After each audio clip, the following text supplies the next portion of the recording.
this past week, been on forest practice, and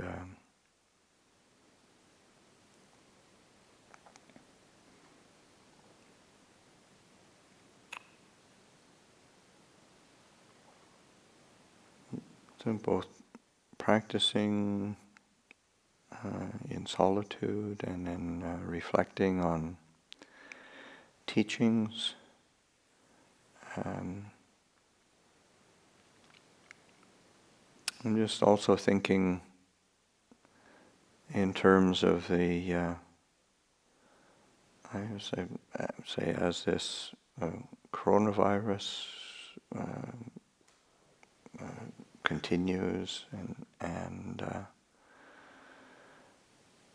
and then the just the actual social difficulties that are taking place throughout society around, and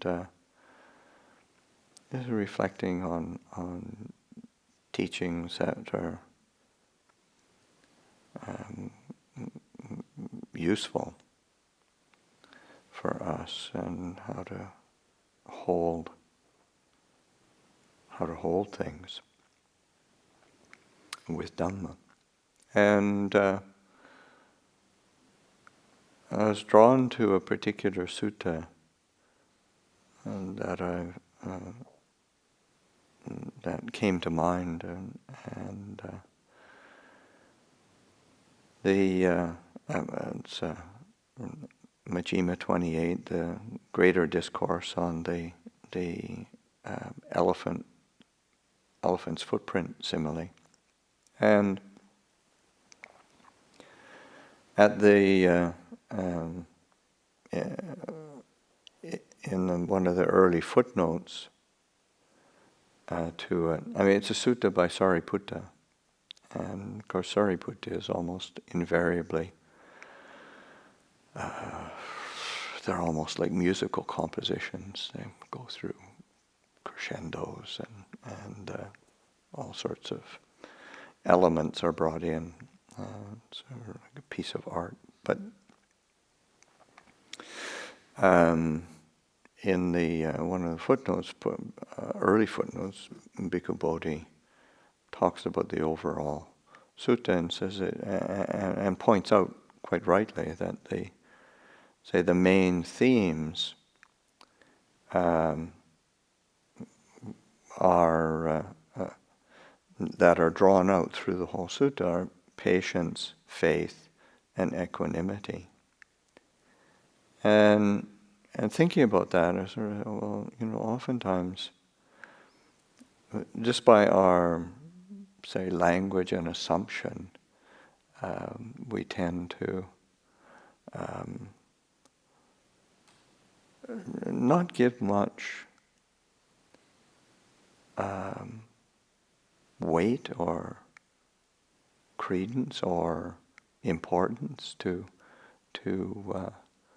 those qualities. They tend to be, particularly in the English language, tend to be qualities that don't really have a positive religious significance.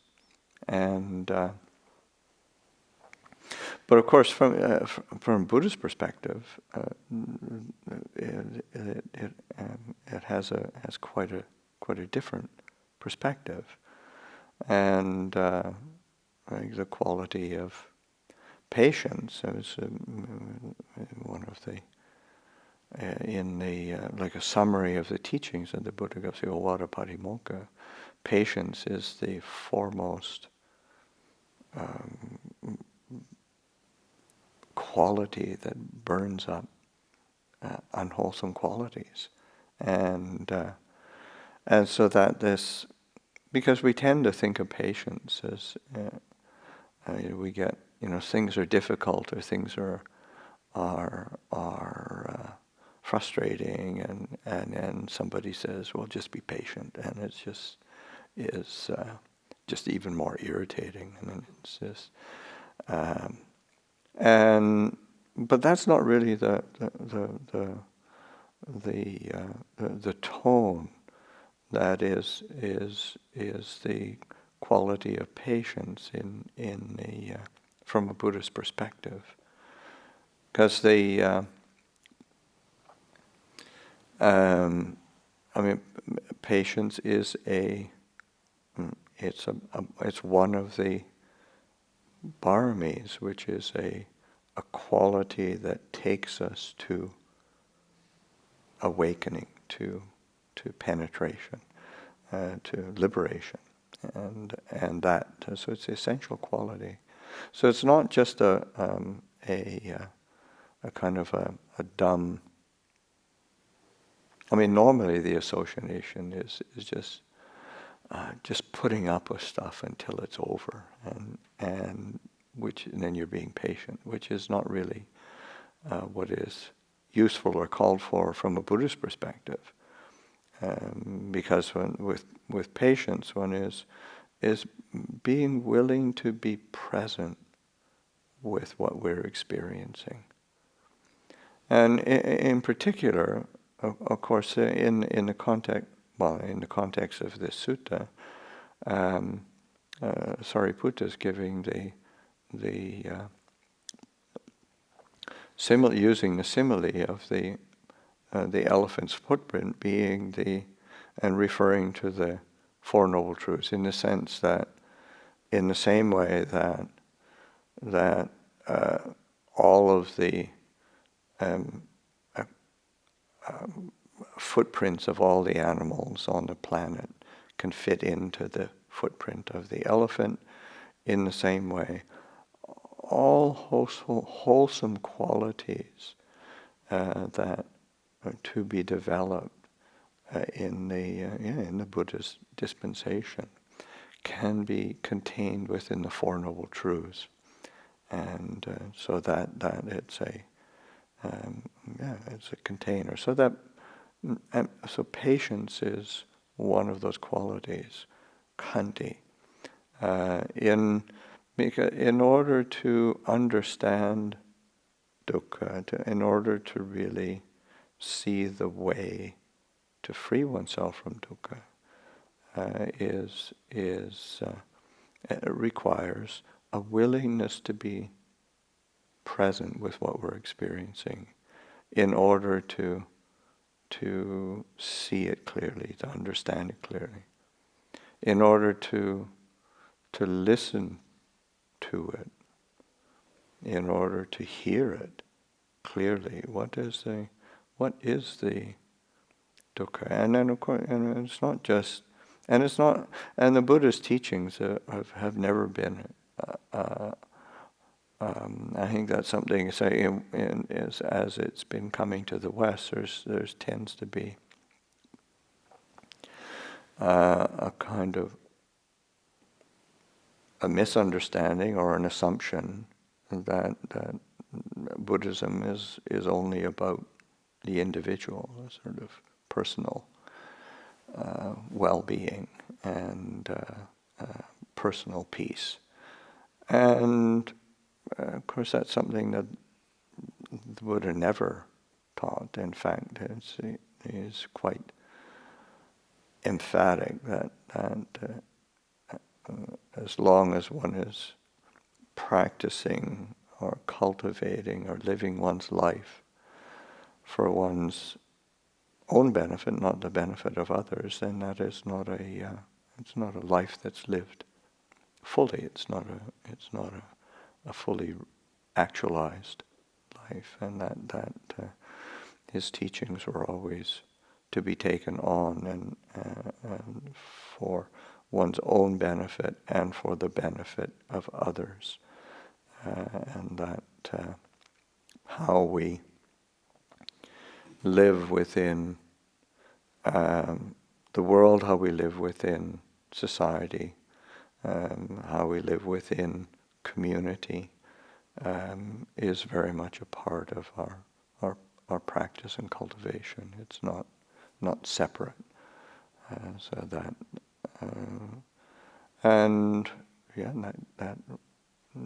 So that quality of patience is an important aspect. Similarly, in terms of patience, one thinks in terms of patience as a passive quality, but the Buddha's teaching, if one reflects on there's a collection of teachings where it's like an overview of the whole path, the 37 factors of awakening. And the quality that comes up is repeated the most within all those different categories of teachings, the quality of effort, putting forth effort, putting forth energy. And of course effort is always right effort. The effort for the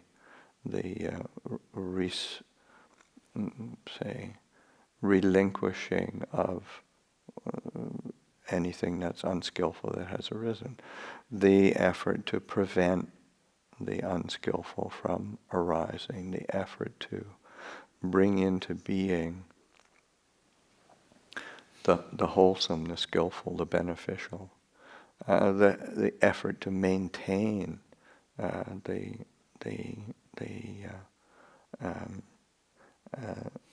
wholesome that has arisen, and that effort it doesn't stand alone. It also requires, say, certain patience. Maybe patience is, because of all its connotations, sometimes it's not maybe the best word to use. Maybe resilience. I don't know. There's that's where language is something that is important to be, say, attentive to, how we use language, what it means, what it elicits within the heart. So that, but certain patience, faith, the other quality. Of course, faith is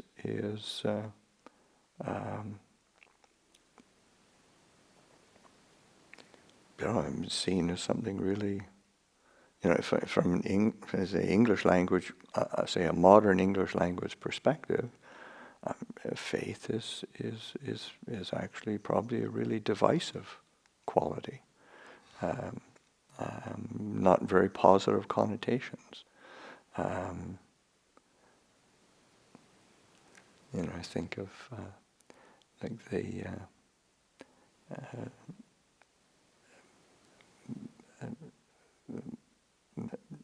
Jonathan Swift, and they like having the faith and belief in the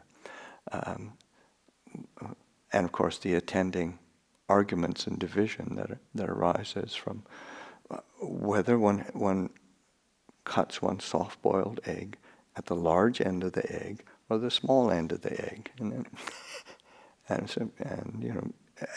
they both, and whether that's from the large end or they have complete faith that is the right and correct and true way to do it. And of course there's endless conflict.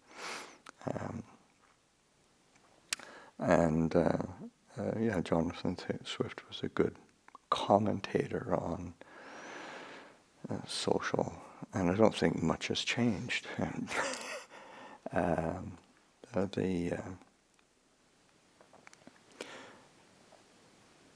especially in the world of religious. I mean, this is just think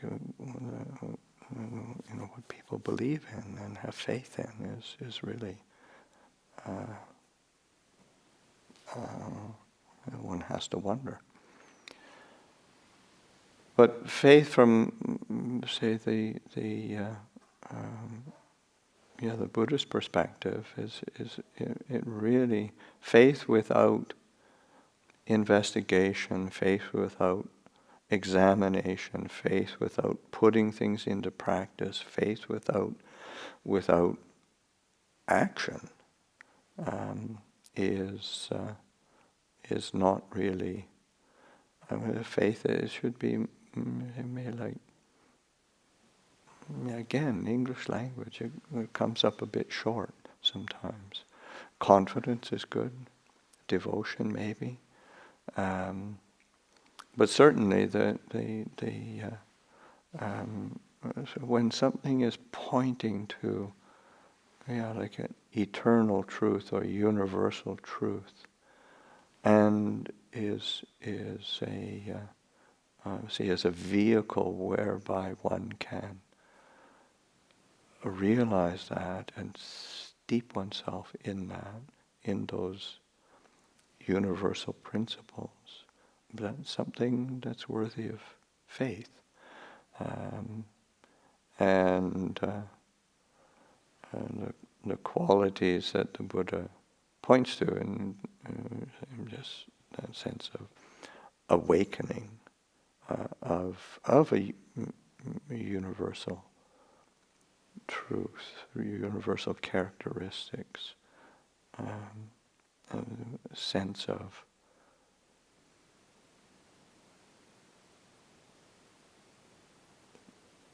there being those who are committed to integrity and virtue.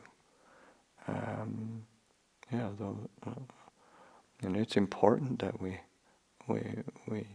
place our faith in those things, those qualities, because they are a support for us.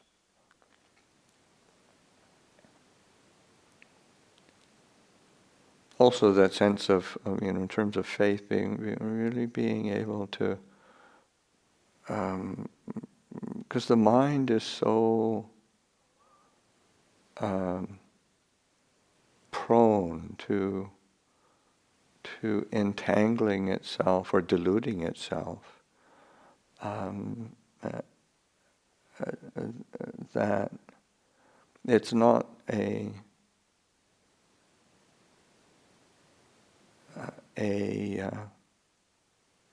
it's like that's like having a faith is more like of course it does require examination, reflection, a certain intellectual rigor in being attentive to avoiding the ways that the mind falls for logical fallacies that are quite common. But there is a faith that is much more on a heart level, and it's also like that, it's also faith that's willing to relinquish, the willingness to, because as much as we see are the pitfalls in our irritations, aversions, biases, attachments, habits that are really not productive for our well-being. We can't think ourselves out of it. We can't. We on a certain level, it isn't wisdom that lets go. It's faith that lets go. It's faith that's willing to relinquish. It's faith that is willing to step into the unknown of truth. It's faith that's willing to step into the unknown of generosity, of kindness, of integrity. Is that because that sense of self is always angling for itself. It's always got a counter argument. That faith really give oneself to that which truly has integrity and is for, say, one's own benefit and for the benefit of others. Equanimity is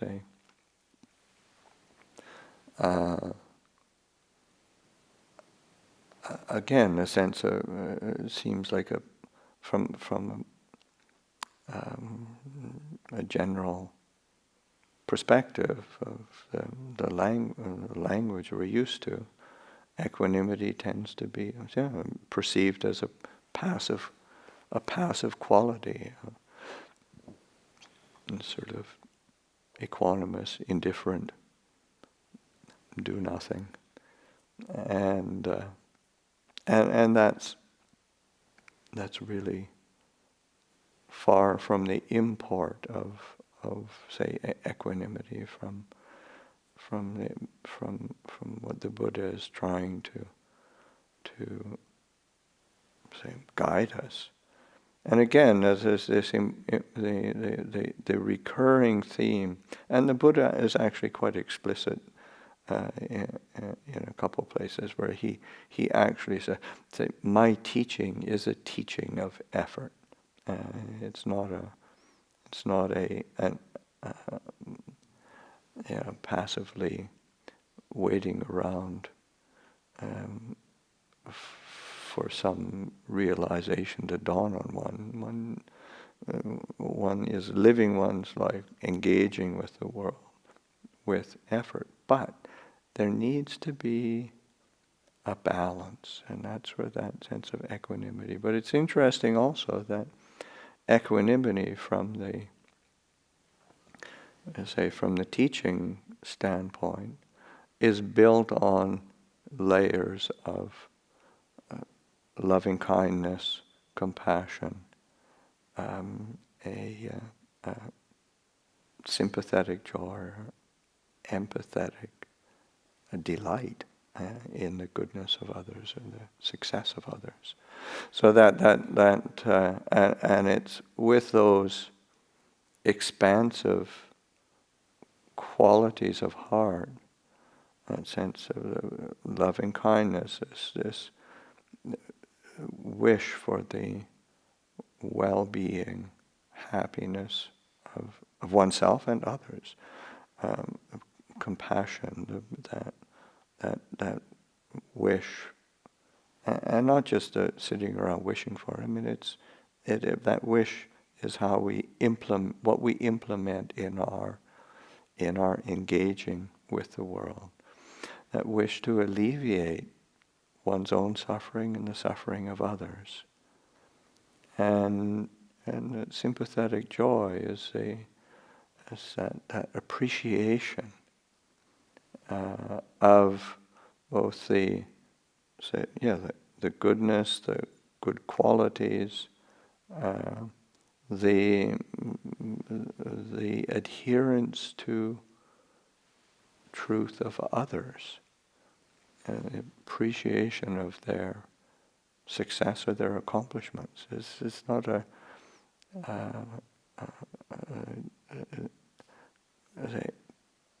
competitiveness and competition and vying for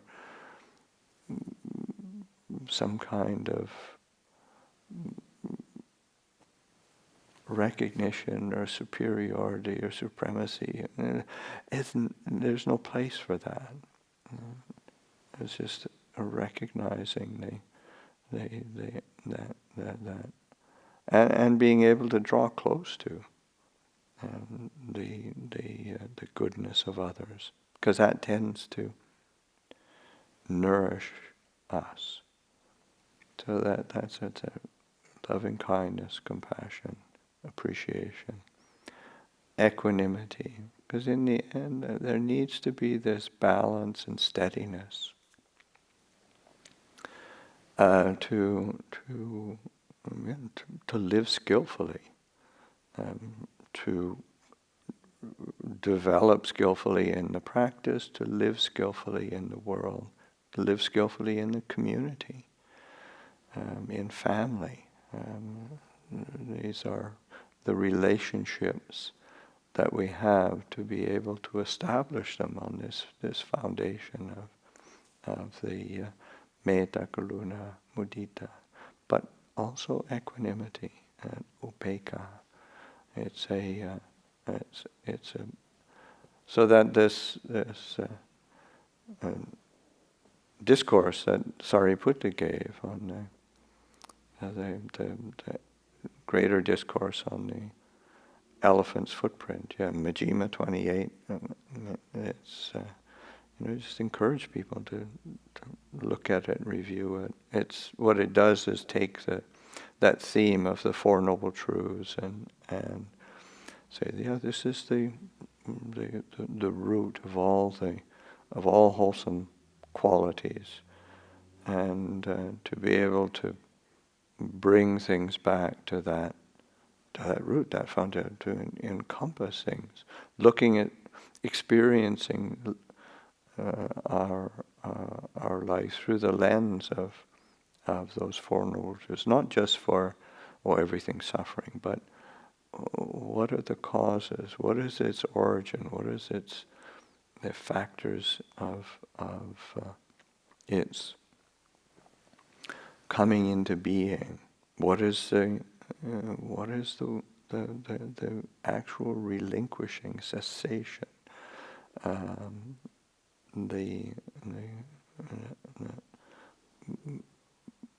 bringing the ending of suffering, and what's the path of practice? And so in this, there's a couple interesting sidebars in this sutta, because toward the end of the sutta, Sariputta is kind of wrapping it up and then saying that and he says, and he quotes the Buddha saying that, as the Buddha says, whoever sees dependent origination sees the Dhamma. Whoever sees Dhamma sees dependent origination. And in the, say, like in the Pali Canon, that actually isn't anywhere. So it's interesting because you see the suttas are these are recorded, and it's the recorded words of Sariputta. It's passed on, and so it's like the Buddha probably taught it, and Sariputta is repeating it, but it didn't get passed on in the Pali from the Buddha, but we get it from Sariputta. But that sense of seeing, whoever sees the Dhamma sees dependent origination, whoever sees dependent. So it's, and not just looking at dependent origination as this formulaic series of this and this and this and this leading to that. But looking at the conditioned process. Everything arises out of conditions. Everything is a dependently originating process. What arises, what ceases, is dependent on the various conditions, and of course that takes care, attention. One can't just assume things. One can't assume truths or untruths. And one has to really pay attention to what are the factors, what are what's the various information. And even then, one is okay. That is a truth that we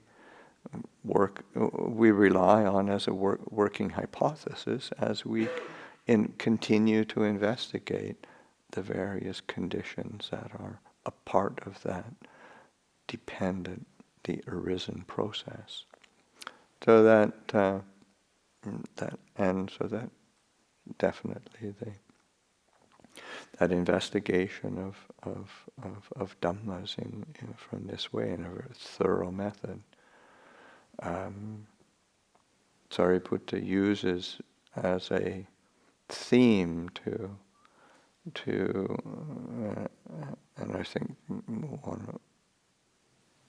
to me what was striking was like analyzing our experience of ourselves and the world from a perspective of the elements. Just the four primary elements: earth element, fire element, air element, a water element, but then looking at what we assume to be ourself, what we assume to be the world around, it's just elements, and analyzing.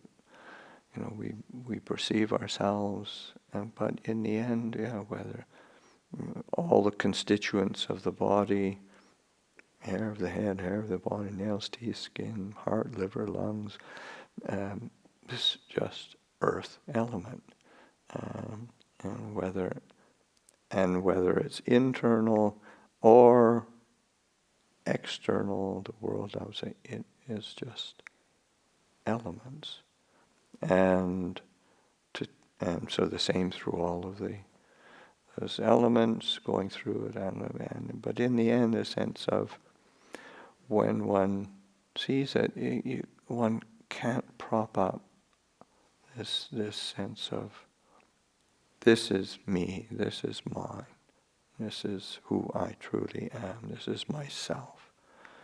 And when one is able to do that, one is not creating a division of conflict between oneself and others.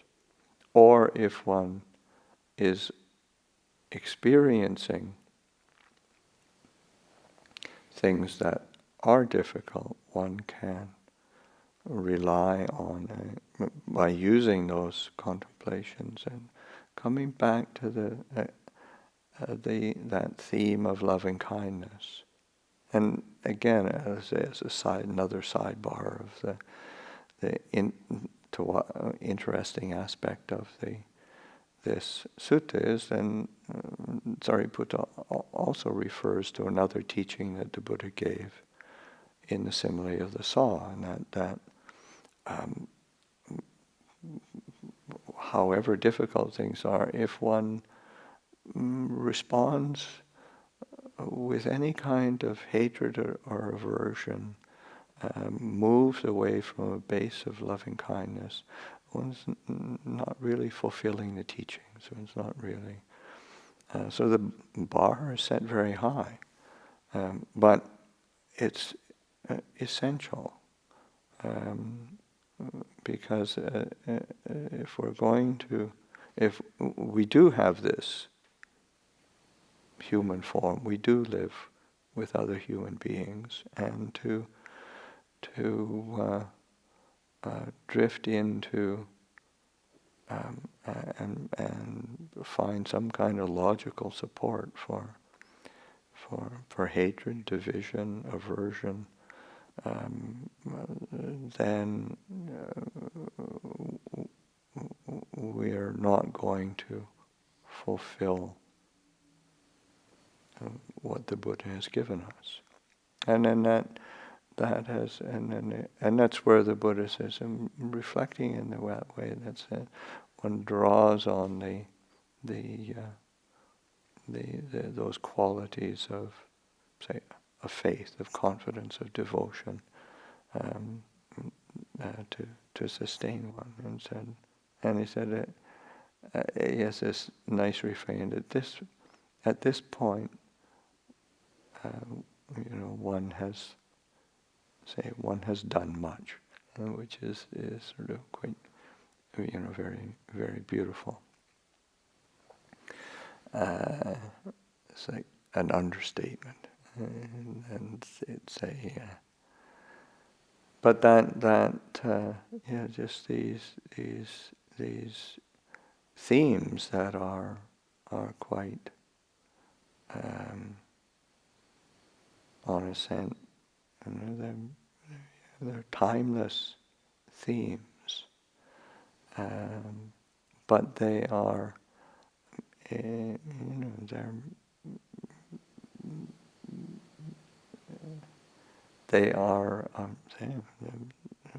they're not bound by time, so they are of relevance through time. That's learning how to draw close to these things like that, patience, of faith, of equanimity, reflecting on these different formal teachings, but learning how to apply them, learning how to make them, relevant, learning how to use them, because that's something that the Buddha isn't. Of course, the Buddha's dispensation, and of course, Sariputta is laying it out in a really skillful way. They're not just for belief or just for memorization or for putting up on a pedestal somewhere and worshipping it. It's for living it, cultivating it, developing it as a foundation in one's heart and in one's actions of body and speech. I'll offer that for reflection this evening.